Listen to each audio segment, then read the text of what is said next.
Bismillahirrahmanirrahim. Assalamu alaikum students. This is your biology class. We are studying our second chapter of biology, that is the biological molecules. Last time we discussed the importance of carbon. Today we will discuss the importance of water. Water is the medium of life. हम इसको कहते हैं कि ये ज़िंदगी की presence को confirm करता है. So this is called the medium of life. Water gives surety to the existence of life at any place. अगर हमें किसी जगह किसी प्लेस पर ये पता चल जाए कि वाटर इज़ प्रेजेंट, तो हम श्योर होते हैं कि यहाँ पर लाइफ भी एग्जिस्ट करती है. Life on earth is possible only and only due to the presence of water on it. बाकी प्लानट पर हमें कोई इतनी लाइफ की कंफर्मेशन नहीं है. अर्थ के ऊपर लाइफ क्यों एग्जिस्ट करती है? Because it has water in it. और इसके अलावा अगर हम देखें तो जो first life started on earth, that was started in the water. अगर हम देखें, हमने पढ़ेंगे हम आगे भी इसकी डिटेल सारी, कि जो पहली प्रोकैरियोटिक सेल जो डेवलप हुआ था, that was in the deep water. Ocean में, डीप वाटर में जो फर्स्ट लाइफ है उसका साइन जो है हमें मिलता है. सो वाटर को हम इसलिए कहते हैं this is the medium of life. अगर हम लिविंग ऑर्गेनिजम्स की कंपोजिशन को देखें तो उनमें most abundant compound is water in all living organisms. तकरीबन उनकी बॉडी का 65 to 89% जो है that is made up of water. Human में अगर हम देखें तो जो ह्यूमन में बोन सेल्स हैं, मीन्स के जो बोन टिश्यू है उसके अंदर 25% वाटर होता है. और ब्रेन सेल्स में अगर हम देखें तो ब्रेन सेल्स में हमारे 85% इज़ वाटर. सो वाटर जो है that is very much important. और ये जो एनिमल्स के या प्लांट्स के या और भी लिविंग ऑर्गेनिजम्स की बॉडी है उसका ये मेजर पार्ट जो है उसको वो कंट्रीब्यूट करता है. अच्छा, वाटर अब लिविंग ऑर्गेनिजम्स में बहुत से वैरायटी ऑफ रोल्स प्ले करता है. जो मोस्ट इंपॉर्टेंट रोल है इसका that is it is the medium for biochemical reactions.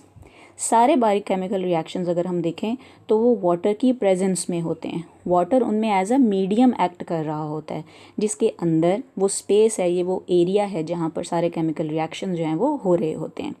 अच्छा, इसके अलावा बहुत सारे बायोकेमिकल रिएक्शंस में वाटर डायरेक्टली टेक पार्ट कर रहा होता है, उसमें वो हिस्सा ले रहा होता है. जैसे कि हाइड्रोलिसिस ऑफ मैक्रोमॉलिक्यूल्स.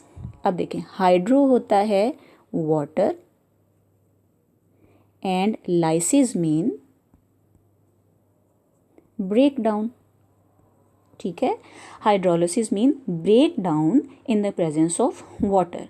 सो ये जो मैक्रो मॉलिक्यूल्स हैं जैसे प्रोटीन है, कार्बोहाइड्रेट है या फैट्स हैं, इनकी जो ब्रेक डाउन होती है, इनकी जो डाइजेशन का प्रोसेस होता है वो हाइड्रोलिटिक रिएक्शन है, क्योंकि इन मॉलिक्यूल्स की ब्रेक डाउन में वाटर इन्वॉल्व होता है. So water take part in many biochemical reactions. इसके अलावा बहुत सारे ऐसे रिएक्शन हैं जिनमें water as a raw material use होता है. इसके अगर मैं आपको एग्जांपल दूं तो उसमें एग्जांपल आ जाती है फोटोसिंथेसिस की. जैसे फोटोसिंथेसिस के प्रोसेस में water react with carbon dioxide and produces glucose. Glucose का मॉलिक्यूल बनता है और साथ में वाटर भी प्रोड्यूस होता है. ठीक है, और ऑक्सीजन रिलीज़ होती है इस प्रोसेस के अंदर. और ये किसकी प्रेजेंस में होता है? This is in the presence of sunlight, और साथ में क्लोरोफिल जो है that is required. So water इसमें एज अ रॉ मटेरियल इस्तेमाल हो रहा है इस रिएक्शन में, या हम कहते हैं कि ये एज अ रिएक्टेंट यूज़ हो रहा होता है. ठीक है, सो वाटर बहुत सारे रिएक्शंस में एज अ रॉ मटेरियल भी इस्तेमाल हो रहा होता है. इसके अलावा हमारी बॉडी के अंदर जितने भी रिएक्शंस होते हैं, जितनी भी मेटाबॉलिक एक्टिविटीज़ होती हैं, that are catalysed by enzymes. And these enzymes can work only and only in the aqueous environment. अगर एंजाइम्स को एक्वस एनवायरनमेंट नहीं मिलेगी तो वो रिएक्शन या वो एक्ट नहीं कर सकते हैं. इसीलिए हम कहते हैं कि तमाम बायोकेमिकल रिएक्शंस जो हैं वो in the presence of water जो है वो होते हैं. So water act as a medium for biochemical reactions, क्योंकि तमाम reactions are catalysed by enzymes and these enzymes work in the aqueous environment. अब वाटर की बहुत सारी प्रॉपर्टीज़ हैं जो कि वाटर को बहुत इम्पॉर्टेंट बनाती हैं फॉर द लिविंग ऑर्गेनिजम्स. हम इन प्रॉपर्टीज़ को ज़रा वन बाय वन डिस्कस करेंगे. सबसे पहले प्रॉपर्टी आ जाती है solvent property. Water is considered as the universal solvent. इसको हम कहते हैं कि ये यूनिवर्सल सॉल्वेंट है, क्योंकि ये वाहिद ऐसा सॉल्वेंट है जिसके अंदर मैक्सिमम अमाउंट ऑफ या मैक्सिमम वैरायटी ऑफ सोल्यूट जो हैं वो उसके अंदर डिज़ोल्व हो सकते हैं। जो सबसे इम्पॉर्टेंट प्रॉपर्टी वाटर की है कि this is the polar compound. Water is a polar solvent. So polar substances जैसे कि अमोनिया एंड एथेनॉल हैं, उनके लिए तो water is an excellent solvent. ये बहुत इजीली वाटर के अंदर जो है ये डिज़ोल्व हो जाते हैं।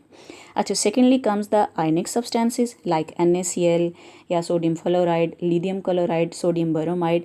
When these non ionic substances dissolve in water, ये ionic substances dissociate into their respective positive और नेगेटिव आयन्स।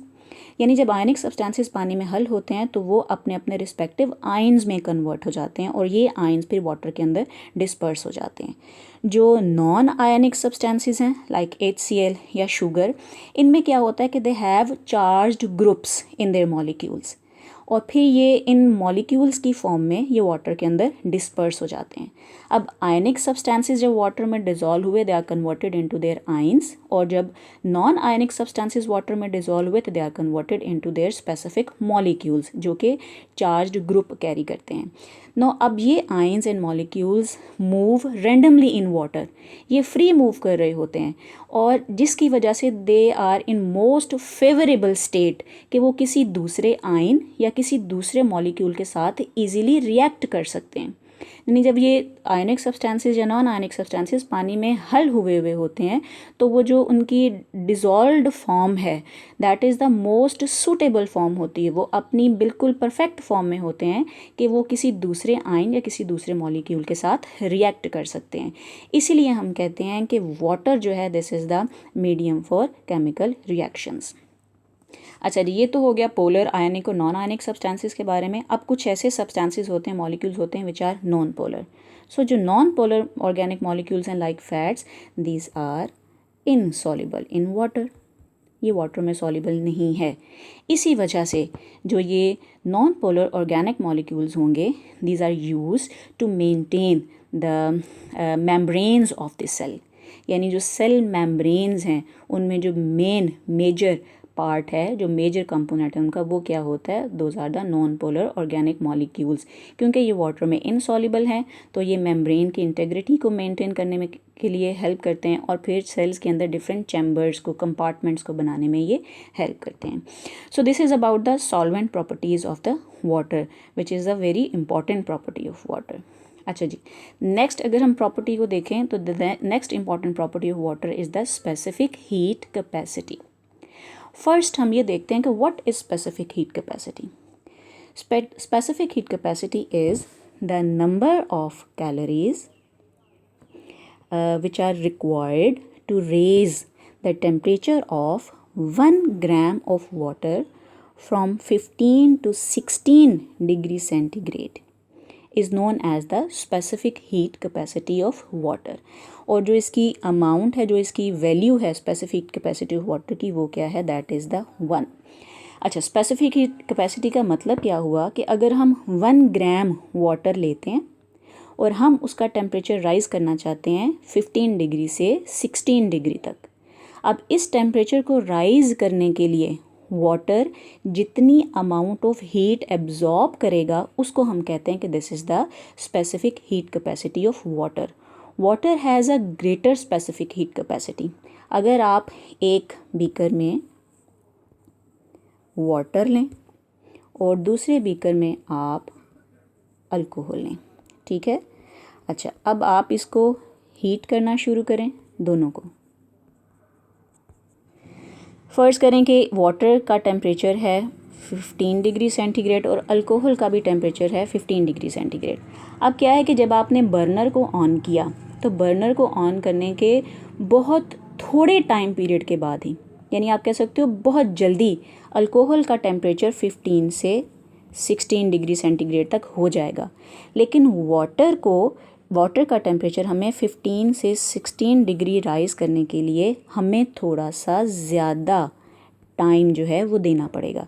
यानी दोनों को अगर हम कंपेयर करें तो अल्कोहल के नीचे से हम फ्लेम को जल्दी रिमूव कर देंगे क्योंकि उसका टेम्परेचर फ़ौरन ही 15 से 16 डिग्री सेंटीग्रेड हो गया, लेकिन वाटर के नीचे हमें फ्लेम थोड़ी देर के लिए, ज़्यादा देर के लिए ऑन करना पड़ेगा ताकि उसका टेम्परेचर 15 से 16 डिग्री सेंटीग्रेड हो, क्योंकि water will absorb more amount of heat to raise its temperature from 15 degree to 16 degree centigrade.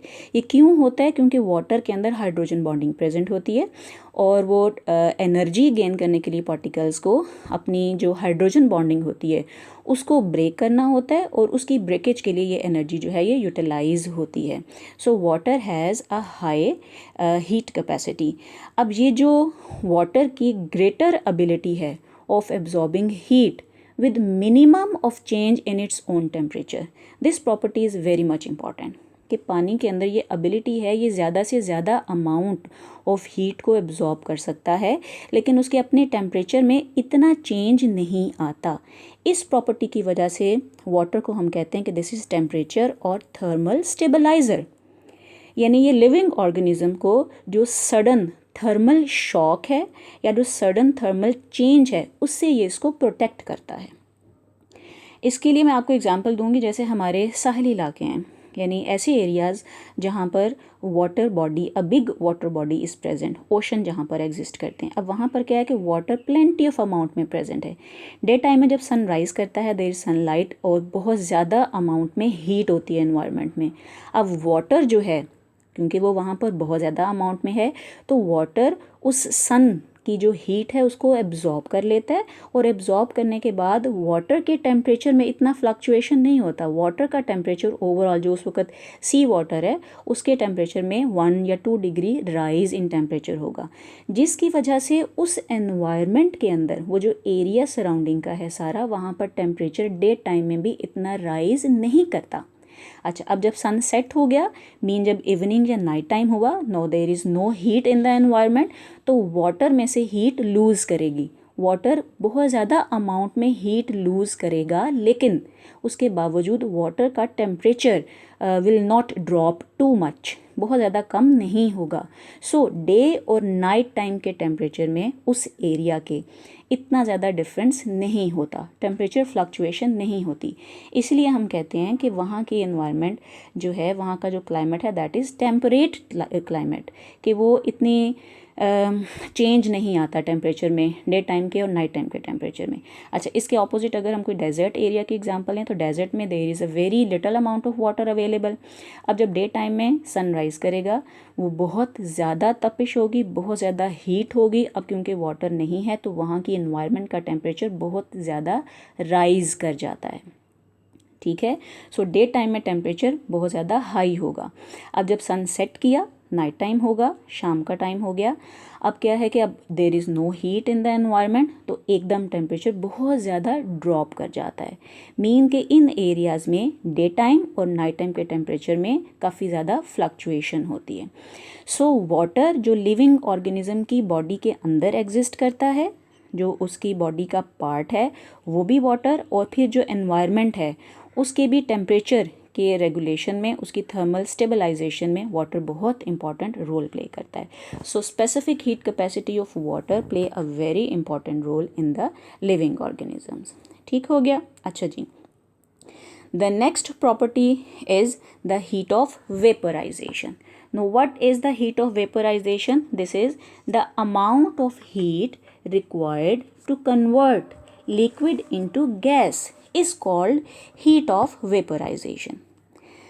क्या मतलब हुआ इसका कि हमने कोई भी लिक्विड चीज़ ली है, अब उस लिक्विड को उसके वेपर्स में कन्वर्ट होने के लिए, यानी उसको गैशियस फॉर्म में कन्वर्ट होने के लिए जितनी अमाउंट ऑफ हीट एब्जॉर्ब करनी है उसको हम कहते हैं कि this is the heat of vaporization. Water की हीट ऑफ वेपराइजेशन कितनी है? That is the 574 kilo calorie पर किलोग्राम फॉर वाटर।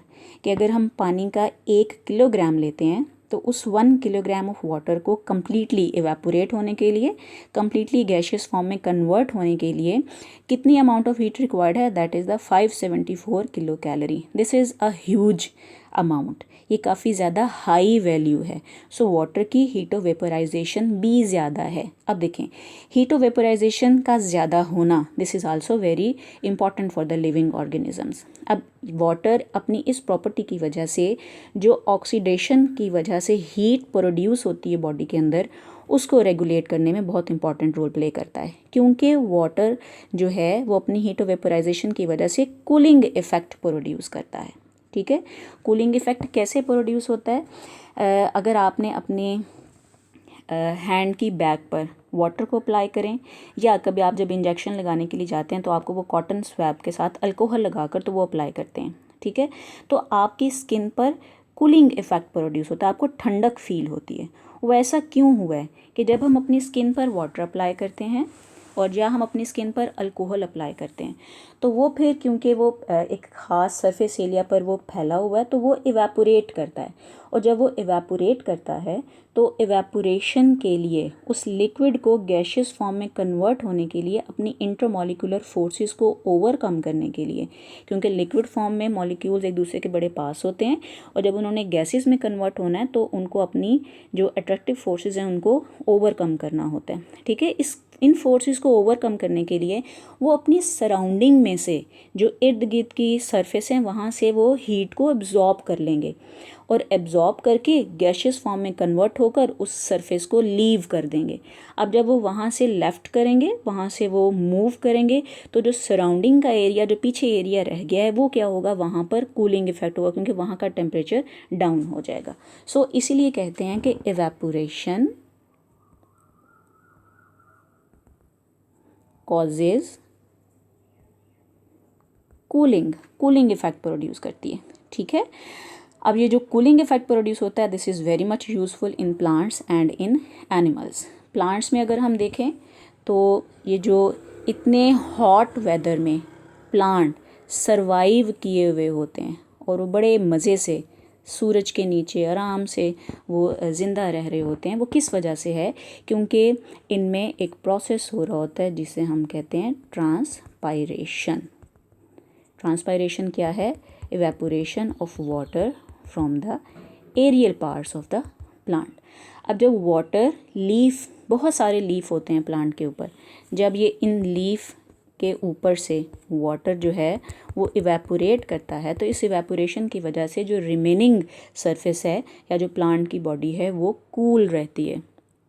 वो जो प्लांट होते हैं वो जो अपना नॉर्मल बॉडी टेम्परेचर है उसको मेंटेन रख पाते हैं, और सनलाइट में खड़े होने के बावजूद उनका जो टेम्परेचर है दैट इज़ नॉट रेज्ड। और एनिमल्स में अगर हम देखें तो हॉट वेदर में एनिमल परस्पायर करते हैं, यानी उनको पसीना आता है। अब जब पसीना आएगा तो बॉडी की सरफेस से वाटर इवेपोरेट होगा। जब वाटर इवेपोरेट होगा तो वो रिमेनिंग बॉडी के टेम्परेचर को डाउन कर देगा। सो सराउंडिंग का टेम्परेचर 48-49 डिग्री तक होने के, जैसे आजकल बहुत गर्मी है तो टेम्परेचर एनवायरनमेंट का बहुत ज़्यादा रेज्ड है, तो इसके बावजूद हमारी बॉडी का टेम्परेचर जो है वो 37 डिग्री तक मेंटेन रहता है। किस वजह से? परस्पायरेशन की वजह से, क्योंकि हमारी बॉडी के अंदर सर्टन थर्मो रेगुलेशन फिनोमिना है। एनिमल जो होते हैं वो हॉट वेदर में परस्पायर करते हैं, मीन उनमें पसीना आता है, जिसकी वजह से वो जो है उनकी बॉडी जो है वो कूल रहती है, उनका टेम्परेचर इतना राइज़ नहीं करता। ठीक है, यहाँ थोड़ी सी उन्होंने हीट ऑफ वेपोराइजेशन की आगे एग्जांपल दी हुई है कि फॉर एग्जांपल अगर हम ये एक बीकर लेते हैं, ठीक है, इसके अंदर हमने वाटर फिल किया है। कितना वाटर है? About 1 litre. 1 लीटर का मतलब है 1000 ml। अब अगर इस वाटर की सरफेस से 2 ml वाटर इवेपोरेट कर जाता है, ठीक है। अच्छा, हमारे इस वाटर का टेम्परेचर था 25 डिग्री सेंटीग्रेड फॉर एग्जांपल। अब हमने ये पानी, 1 लीटर पानी एक जार में हमने रखा, इस जार में से 2 ml वाटर इवेपोरेट किया है।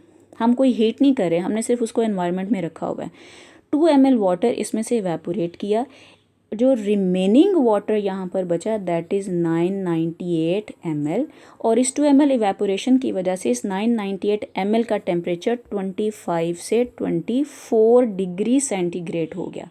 यानी there is 1 degree drop in temperature only and only by the evaporation of 2 ml of water from the 1000 ml of water, कि सिर्फ 2 ml वाटर इवेपोरेशन की वजह से इतनी ज़्यादा amount of heat in 2 ml water के मॉलिक्यूल्स ने absorb की कि जो रिमेनिंग 998 ml वाटर जो लेफ़्ट हो गया, रह गया है, जो बाकी रह गया है, उसका टेम्परेचर 1 डिग्री ड्रॉप हो गया।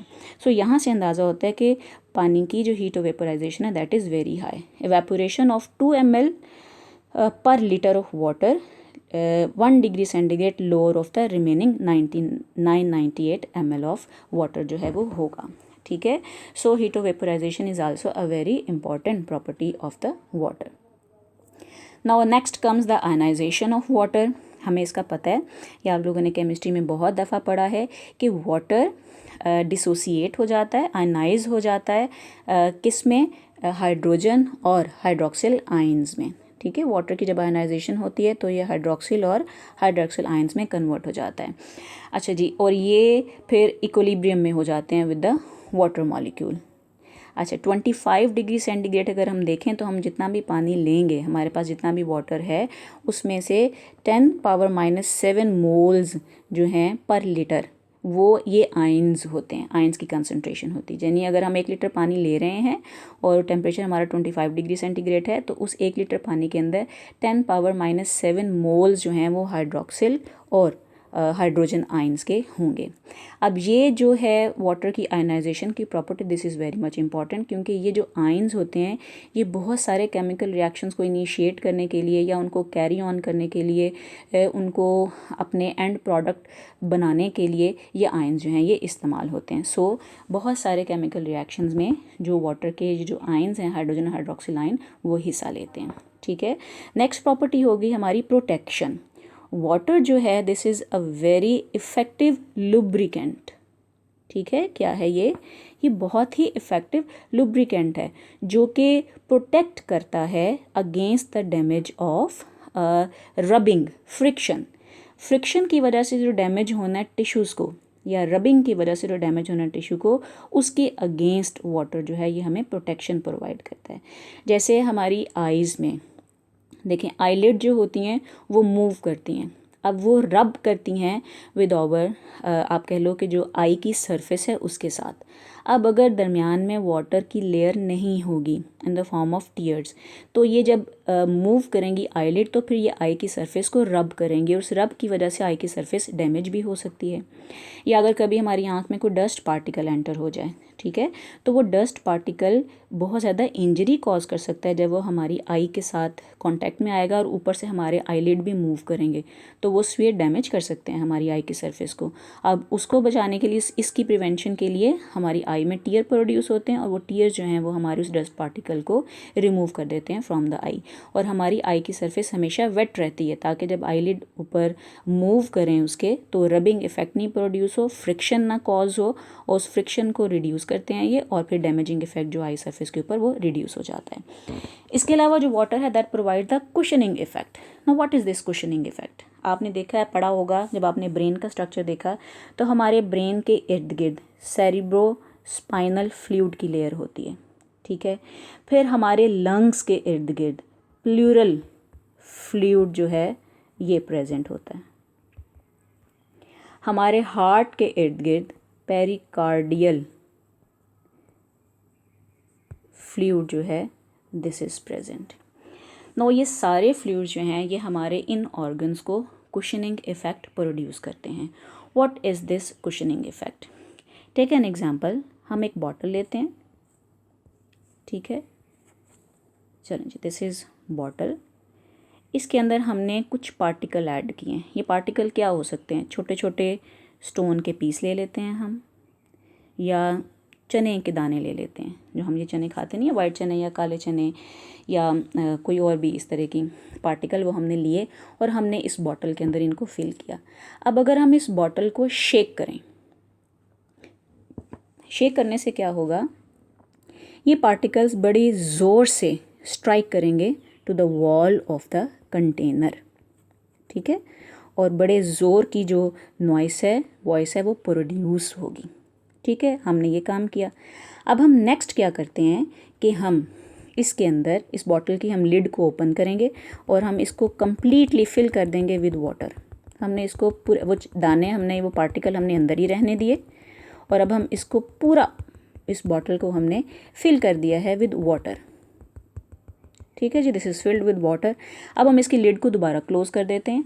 अब हम इस बॉटल को दोबारा से उसी तरीके से शेक करेंगे जिस तरह हमने पहले शेक किया था, लेकिन आप इस दफ़ा नोट करेंगे कि जो particles which are present inside the bottle वो इतना फोर्सफुली वॉल को स्ट्राइक नहीं कर रहे, क्योंकि अब जो अंदर मीडियम है that is not air, that is water.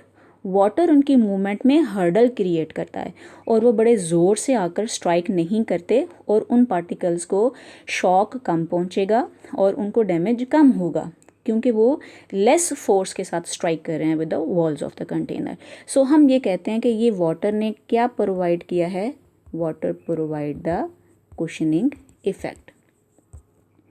ठीक हो गया। सिमिलरली ये जो हमारे ब्रेन के इर्द गिर्द वाटर की लेयर प्रेजेंट है, जब हम हेड को मूव करते हैं या किसी वजह से हमारा हेड ज़ोर से किसी सरफेस के साथ जाके स्ट्राइक करता है, तो हमारा जो इस हेड के अंदर ब्रेन प्रेजेंट है वो जाकर अंदर जो वॉल्स हैं उनके साथ बड़े ज़ोर से स्ट्राइक नहीं करता और उसको डैमेज कम होता है। इस तरह जब हमारे लंग्स एक्सपैंड करते हैं ड्यूरिंग इन्हेलेशन और फिर रिलैक्स होते हैं ड्यूरिंग एक्सहेलेशन, तो वो अपनी सराउंडिंग की जो मेम्ब्रेन्स हैं उनके साथ जो रब उन्होंने होना होता है, वो जो रबिंग की वजह से, फ्रिक्शन की वजह से जो डैमेज होता है सरफेस को, उसको ये रिड्यूस करता है दिस प्लूरल फ्लूइड, क्योंकि ये लुब्रिकेंट के तौर पर एक्ट करता है और उस रबिंग के इफ़ेक्ट को ये रिड्यूस करता है। इस तरह जब हमारा हार्ट कॉन्ट्रैक्ट करता है या रिलैक्स करता है तो उस कॉन्ट्रैक्शन और रिलैक्सेशन की वजह से चांसेस हैं कि वो अपनी सराउंडिंग की जो मेम्ब्रेन्स हैं उनके साथ वो रब करता है बहुत ज़्यादा, और उस रब से उसको रबिंग की वजह से उसकी सरफेस को डैमेज हो सकता है। लेकिन जो पेरिकार्डियल फ्लूइड है वो इस रबिंग के इफ़ेक्ट को रिड्यूस करता है। ठीक है, वो लुब्रिकेंट के तौर पर एक्ट करता है और वो कुशनिंग इफ़ेक्ट प्रोड्यूस करता है टू दीज ऑर्गन्स। चलें जी, एनफ फॉर टुडे। हमने आज इंपॉर्टेंस ऑफ वाटर को डिस्कस किया है। हमने पूरा देखा है कि वाटर को हम क्यों मीडियम ऑफ लाइफ कहते हैं। ठीक है, फिर हमने वाटर की डिफरेंट प्रॉपर्टीज़ को डिस्कस किया, जिनमें हमने सॉल्वेंट प्रॉपर्टीज़ को देखा, फिर हमने स्पेसिफिक हीट कैपेसिटी को डिस्कस किया, heat of vaporisation, then ionisation of water and then protection, जो प्रोटेक्टिव इफेक्ट है वाटर का, हमने उसको डिस्कस किया है। Sufficient for today. इस टॉपिक को रीड कीजिएगा। I hope you will understand it completely and next time इंशाल्लाह we will start the organic molecules. तो हम अपना first organic molecule that is the carbohydrate, उसको हम डिस्कस करेंगे। ओके बच्चों, stay home, stay safe and stay blessed. Allah Hafiz.